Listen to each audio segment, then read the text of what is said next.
ये topic competition सहित schooling बच्चों के लिए भी काफी महत्वपूर्ण है। आज हम लोग पढ़ेंगे कोई भी संख्या छोटा और बड़ा कैसे पहचानते हैं, उसके बाद उनको आरोही अवरोही क्रम में कैसे लिखा जाता है, उसके बाद फिर हम पढ़ेंगे भिन्न क्या होता है, फ्रैक्शन क्या होता है और भिन्नों को आरोही अवरोही क्रम में कैसे लिखा जाता है। तो आज मेरे इस कंटेंट में 4 पॉइंट हैं, इसको हम लोग देख लेते हैं। पहला,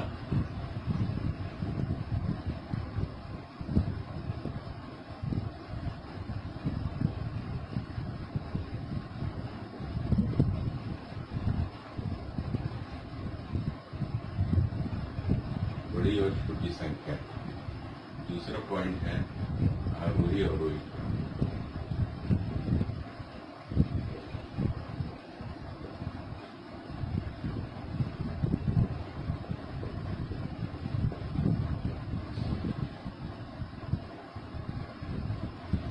तीसरा पॉइंट है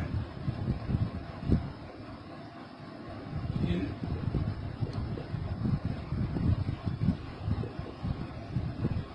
फ्रैक्शन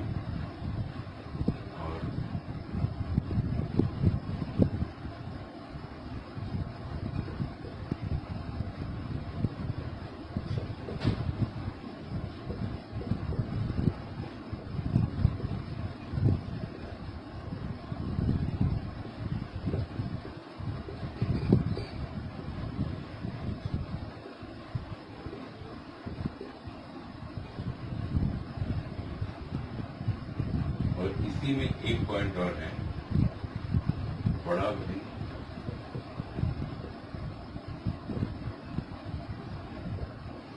छोटा भिन्न, क्योंकि इसको बिना पहचाने हम भिन्नों को आरोही और अवरोही क्रम में नहीं लिख पाएंगे।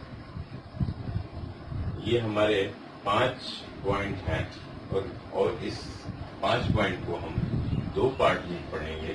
पहले हम पढ़ लेते हैं इस पार्ट को पार्ट 1 में, और इसको हम पढ़ेंगे पार्ट 2। तो आइए आज का क्लास हम लोग स्टार्ट करते हैं एक नए जोश और उमंग के साथ।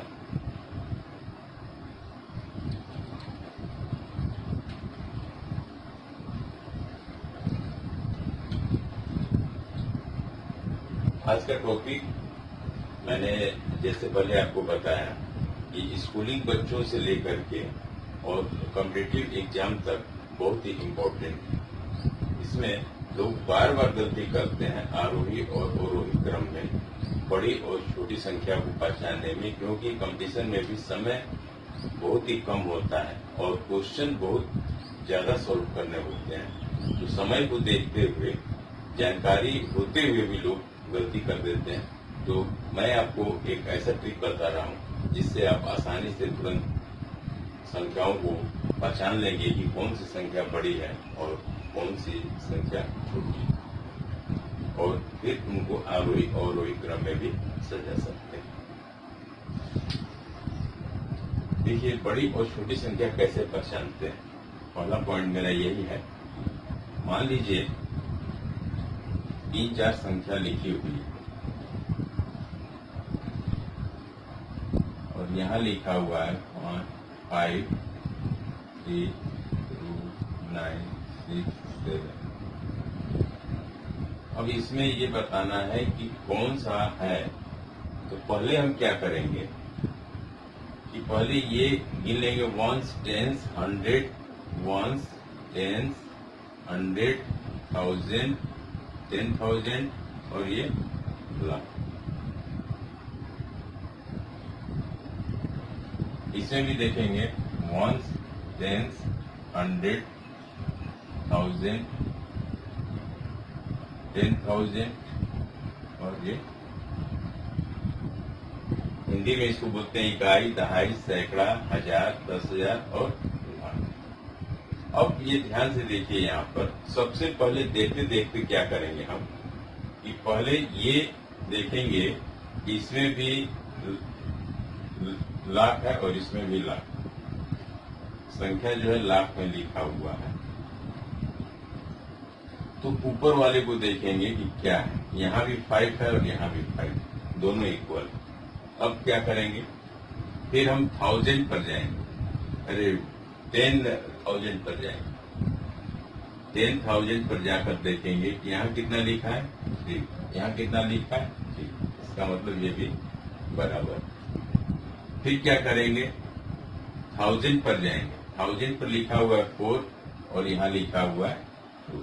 तो जो ज्यादा होगा उसके बाद ये मान लेंगे कि वही संख्या बड़ी है, इसका मतलब कि ये संख्या बड़ी है। आइए और भी एग्जाम्पल लेकर के देखते हैं। जैसे मान लीजिए 3, 4, 2, 6, 9 और यहाँ 4, 3, 5, 6, 8।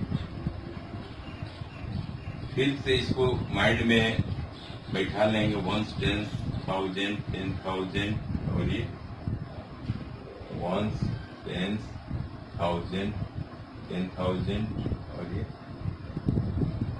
अब जब हम देखते हैं इसके दो तरीके हैं, या तो आप गिन लीजिए कि 1, 2, 3, 4, 5, इसमें मतलब 5 डिजिट, 1, 2, 3, 4, 5 डिजिट। तो या तो 1 टेंस करके आप देखिए, या तो फिर आप देखिए कि कितने डिजिट हैं। पहला, जिसमें ज्यादा डिजिट होगा वो संख्या बड़ी होती है। जिसमें डिजिट की संख्या, अंक की संख्या ज्यादा होगी वो संख्या क्या होगा, बड़ा होगा। और जिस संख्या में अंक कम होगा वो संख्या छोटा होगा। पहले तो सरसरी दृष्टि से देखने पर यही क्लियर हो जाएगा। दूसरी बात, मान लीजिए कि डिजिट की संख्या बराबर, इसमें भी 5 है, इसमें भी 5, तो हम क्या करेंगे कि पहले 5 वाले को चेक करते हैं कि क्या है। 5 में यहाँ 3 लिखा है और यहाँ लिखा है 4, इसका मतलब कि ये संख्या जो है बड़ी है। जिसमें बड़ा होगा वो बड़ी होगी। अब मान लीजिए फिर आ जाते हैं, जैसे 4, 3, 1, 7, 2 और यहाँ पे लिख दिए 8, 6, 9 more। अब यदि इसमें और इसमें बताना हो कि कौन सा बड़ा है, तो सबसे पहले हम क्या करेंगे, या तो आप 1 टेंस करिए या तो डिजिट को काउंट कर लीजिए, अंक को गिन लीजिए। 1, 2, 3, 4, 5, इसमें कितना है 1, 2, 3, 4, इसमें कितना है 4 ही है और इसमें 5 है। इसका मतलब ये संख्या बड़ी संख्या है। तो इस तरीके से ये संख्याओं का पहचान आप आसानी से कर सकते हैं कि कौन सी संख्या बड़ी है और कौन सी संख्या छोटी है। अब आइए देखते हैं कि मैथमेटिकल साइन क्या होता है, मैथमेटिकल चिन्ह क्या होता है बड़ा और छोटा दिखाने के लिए। तो एक चीज ये ध्यान दीजिएगा कि ये मैथमेटिकल साइन होता है, गणितीय चिन्ह जिसको बोला जाता है बड़ा और छोटा दिखाने के लिए। अब आप देखेंगे कि जिधर बड़ा है उधर इसका मुंह जो है बड़ा है और जो संख्या छोटा है उसके तरफ इसका छोटा मुंह। जैसे इसको एक उदाहरण के तौर पर समझिए कि जैसे बच्चा हमेशा चाहता है कि अधिक मिठाई खाएं। यदि आप उसको 10 टॉफी रख दें एक जगह और एक जगह रख दें 1 टॉफी, तो वो हमेशा 10 टॉफी लेना चाहेगा, अपना मुंह उधर ही खोलेगा या फिर अपना हाथ उधर ही बढ़ाएगा। तो आप इस तरीके से बच्चे का उदाहरण हमेशा याद रखिएगा कि बच्चा हमेशा अधिक टॉफी या मिठाई चाहता है। तो जिधर बड़ा रहेगा उधर बड़ा मुंह और जिधर छोटा रहेगा उधर छोटा मुंह बनाएंगे। इसमें आपको ऐसे लग जाएगा, इसमें आपको ऐसे लग जाएगा। इसको बोलते हैं इज ग्रेटर देन। अब जैसे आपको इसको पढ़ना होगा यदि तो कैसे पढ़ेंगे कि 5,34,568 मतलब 5,34,568 इज ग्रेटर देन बोलते हैं। इसको बोलते हैं इज ग्रेटर देन, इसको बोलते हैं इज ग्रेटर देन 5,32,967 5,32,967 से ये बढ़ा। एक पॉइंट ये हो गया हमारा बड़ी और छोटी संख्या। अब हम बात करेंगे आरोही और अवरोही क्रम संख्याओं का क्या होता है।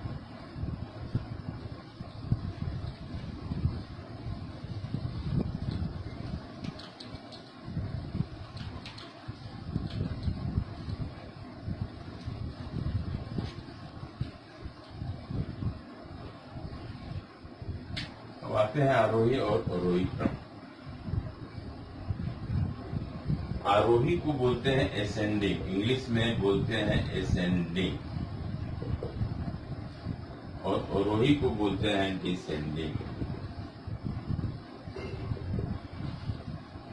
ऑर्डर क्रम को बोलते हैं ऑर्डर। आरोही को एसेंडिंग, अवरोही को डिसेंडिंग, क्रम को ऑर्डर बोलते हैं। Ascending and descending order, ascending and descending order. अब ये प्रश्न उठता है कि बच्चे बार बार गलती करते हैं। यदि उनको आरोही क्रम में कहा जाता है तो अवरोही लिख देते हैं, अवरोही के क्रम में लिखने को बोला जाता है तो वो आरोही लिख देते हैं। आइए इसको एक बहुत ही रोचक तरीके से समझने का प्रयास करते हैं। एक ये देखिए, जब आप सीढ़ी चढ़ते हैं, जब आप सीढ़ी पर चढ़ते हैं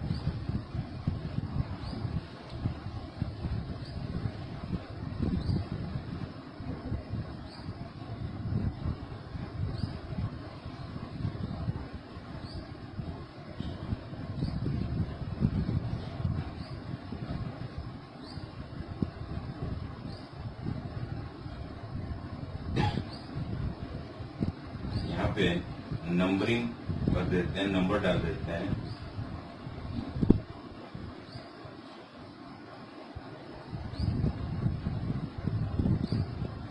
जब आप सीढ़ी पर चढ़ते हैं तो पहला स्टेप, पहला कदम आपका पड़ेगा 1 नंबर पे, फिर उसके बाद 2 नंबर पे, फिर 3 नंबर पे, फिर 4 पे, फिर 5 पे, फिर 6 पे, फिर 7 पे जाकर के आप ऊपर में पहुंच जाते हैं। 7 में जाकर के ऊपर में आप पहुंच जाते हैं। यहाँ पर आप ध्यान देंगे कि आप शुरुआत हमेशा क्या कर रहे हैं, जो नंबरिंग दिया हुआ है, नंबर दिया हुआ है स्टेयर पर, सीढ़ी पर, उसमें शुरुआत में आपको मिलती है जो संख्या वो है 1, और 1 से 2, 2 से 3, 3 से 4, 4 से 5, 5 से 6, 6 से 7 पर जाकर के आप रुक जाते हैं। जब रुकते हैं तो वहां पर नंबर देखते हैं कितना लिखा हुआ है, तो 7 लिखा हुआ। इसका मतलब ये हुआ कि आप छोटी संख्या से शुरुआत कर रहे हैं और लास्ट कर रहे हैं आप बड़ी संख्या पर, जितना यहाँ पर दिया हुआ है उन संख्याओं से। 1 नंबर से स्टार्ट किए और 7 नंबर पर जाकर के आप, तो यही क्रम सीढ़ी पर चढ़ने का जो क्रम हुआ, इसको हम बोलते हैं आरोही क्रम। क्या बोलते हैं? आरोही या डिसेंडिंग, आरोही या एसेंडिंग ऑर्डर, आरोही या एसेंडिंग ऑर्डर, मतलब बढ़ते क्रम में हम चल रहे हैं। आरोही का मतलब क्या है? बढ़ते क्रम में। वैसे भी आरोह का मतलब होता है चढ़ना, आरोह का मतलब होता है चढ़ना। तो आरोही क्रम का मतलब क्या हुआ कि हम आपको 1 से 2, 2 से 3, 3 से 4, 4 से 5, 5 से 6, 6 से 7 पर जा रहे हैं। इसका मतलब छोटी संख्या से बड़ी संख्या की तरफ जा रहे हैं। इसका मतलब हुआ कि हम बढ़ते क्रम में जा रहे हैं। तो आइए इसको लिख लेते हैं कि आरोही क्रम क्या होता है। आरोही क्रम का मतलब होता है बढ़ते क्रम। बढ़ते क्रम, बढ़ते क्रम का मतलब क्या हुआ? छोटी से बड़ी संख्या, छोटी से बड़ी संख्या। अब फिर मान लीजिए कि हम ऊपर पहुंच गए।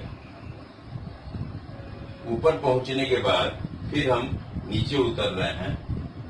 तो 7 के बाद आएंगे 6 पर, 6 के बाद 5, 5 के बाद 4, 4 के बाद 3, 3 के बाद 2, 2 के बाद 1। जब ऊपर से आप उतरना शुरू किए तो आपका 6 नंबर का स्टेप मिला। 6 से 5 आए, 5 से 4 आए, 4 से 3 आए, 3 से 2 आए, 2 से आप आ गए 1 आए। इसका मतलब ये हुआ कि जब हम सीढ़ी से नीचे उतर रहे हैं तो सबसे पहले हमको बड़ी संख्या मिल रही है, उसके बाद उससे छोटी, उसके बाद उससे छोटी, उसके बाद उससे छोटी, उसके बाद उससे छोटी और उसके बाद सबसे छोटी संख्या मिल रही है। तो इस क्रम को हम लोग बोलते हैं अवरोही क्रम। क्या बोलेंगे? अवरोही। क्या बोलेंगे? अवरोही क्रम। अवरोही क्रम में क्या होता है? घटते क्रम में होता है। क्या होता है? घटते क्रम। जैसे कि 6 से घटा तो 5 आ गया, 5 से घटा का मतलब कम हुआ तो 4 आ गया, 4 से कम 3, 3 से कम 2, 2 से कम 1। इसका मतलब कि ये घट रहा है। तो ये घटते क्रम, इसका मतलब कि बड़ी से छोटी संख्या, बड़ी से छोटी, बड़ी से छोटी संख्या। इसको एक और भी उदाहरण से आप समझ सकते हैं। ये उदाहरण आपके आसपास का है।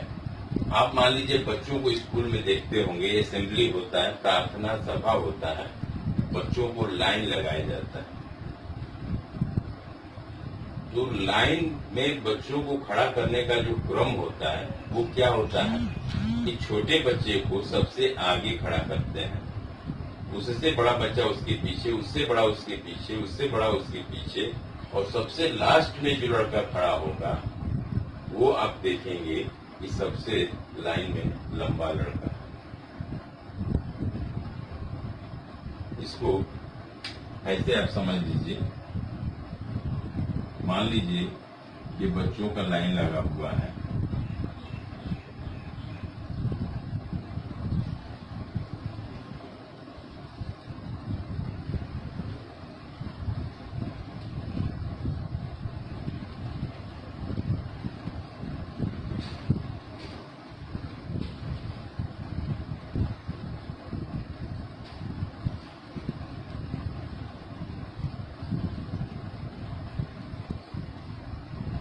मान लीजिए कि ये बच्चों का प्रार्थना सभा या असेंबली के लिए लाइन लगा हुआ है। इसमें सबसे छोटे बच्चे को क्या करते हैं? सबसे आगे खड़ा करते हैं, उसके बाद उससे बड़ा, उसके बाद उससे बड़ा, उसके बाद उससे बड़ा, उसके बाद उससे बड़ा, उसके बाद सबसे लंबा लड़का जो होता है लाइन में, उसको हम खड़ा करते हैं।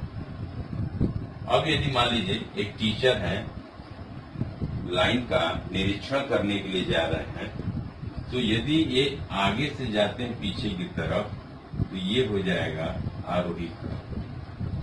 क्या हो जाएगा? आरोही क्रम। क्यों? क्योंकि ये छोटा से बड़ा जा रहा है, छोटा से बड़ा जा रहा है। और मान लीजिए कि वो पीछे से आ रहे हैं, पीछे से आगे की तरफ आ रहे हैं तो वो हो जाएगा अवरोही। क्या हो जाएगा? अवरोही। क्यों? क्योंकि वो बड़ा से छोटा की तरफ जा रहा है, बड़ा से छोटा। सबसे लंबे लड़के से स्टार्ट किए और सबसे छोटे की तरफ जा रहे हैं। तो आप जब भी आरोही और अवरोही क्रम की बात हो तो दो उदाहरण जरूर याद रखिएगा। पहला, सीढ़ी पर चढ़ना। सीढ़ी पर चढ़ने को बोलते हैं आरोही क्रम और सीढ़ी से उतरने को बोलते हैं अवरोही क्रम। सीढ़ी से नीचे उतरने को बोलते हैं अवरोही क्रम।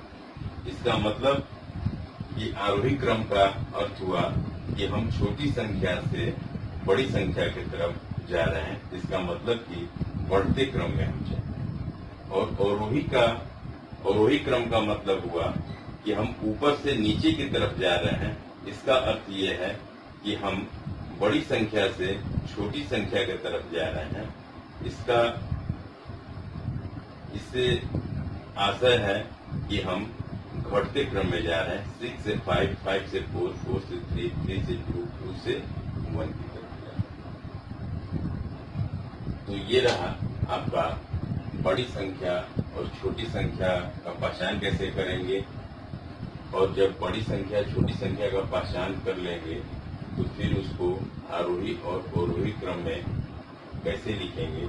आइए अब इसको एक उदाहरण के द्वारा हम समझने का प्रयास करते हैं कि कैसे प्रश्न आएगा तो हम उसको आरोही और अवरोही क्रम में सजा सकते हैं या बना सकते हैं।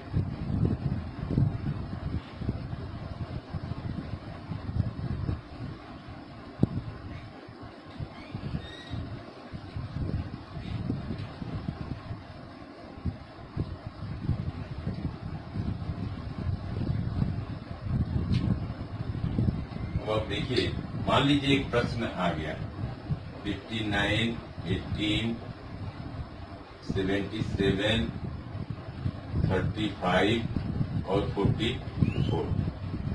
अब इसको यदि कोई बोलता है कि आरोही और अवरोही क्रम में लिया, आरोही और अवरोही, ये दोनों क्रम आपको बताना है।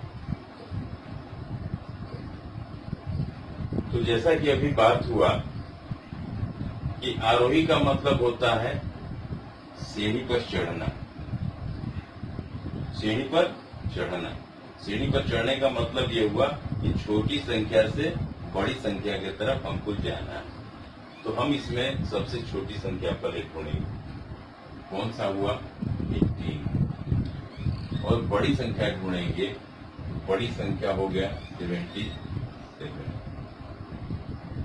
ये हो गया। अब हम देखेंगे ये 3 जो बचा हुआ है इसमें 18 से ठीक आगे कौन है। तो 18 से आगे मिलेगा आपको 35 मिल जाएगा। अब 35 से आगे कौन मिलेगा? 44। 44 के बाद क्या आएगा? 50। तो आप ये देखिए कि हम इधर से चल रहे हैं तो ये छोटी संख्या से हम बड़ी संख्या की तरफ चल रहे हैं। 18 से बड़ी है 35, 35 से बड़ा है 44, 44 से 59, 59 से 77। अब आते हैं अवरोही क्रम। इसका मतलब कि बड़ा से छोटा। अब सीढ़ी उतरना है, सीढ़ी से नीचे आना, बड़ा से छोटा। तो सबसे बड़ा कौन सा है? 77। सबसे छोटा कौन सा है? 18।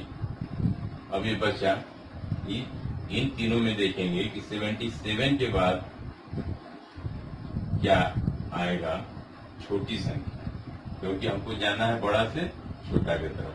तो 77 के बाद आएगा 44, 44 के बाद आएगा, नहीं 77 के बाद 15 है, 77 के बाद आपको आएगा 59 आएगा, 59 के बाद 44 आएगा, 44 के बाद आएगा आपको 18 आएगा। इसको एक और तरीके से आप समझ सकते हैं। जैसे काउंटिंग होता है गिनती, तो गिनती में आप जब 1 2 3 4 5 6 7 8 स्टार्ट करते हैं तो आप आरोही क्रम में जा रहे हैं, मतलब 1 से स्टार्ट कर रहे हैं और 100 तक जा रहे हैं, मतलब छोटा से बड़ा की तरफ जा रहे हैं। और यदि उल्टा गिनती गिनते हैं, रिवर्स उसका, तो 100 100 के पहले 99 99 98 97 96 95 94 93 92 और 91 पे आप जा रहे हैं। तो यदि आप उल्टा गिनती गिनते हैं तो वो हो जाता है अवरोही क्रम। इस तरीके से उम्मीद करते हैं कि आपको आज का ये क्लास पसंद आया होगा। और इसका सेकेंड पार्ट फ्रैक्शन, भिन्न के बारे में, भिन्न क्या होता है और बड़ा भिन्न कैसे पहचानेंगे, छोटा भिन्न कैसे पहचानेंगे, और भिन्नों को आरोही और अवरोही क्रम में कैसे लिखेंगे, इसको हम इस वीडियो के सेकेंड पार्ट में पढ़ेंगे।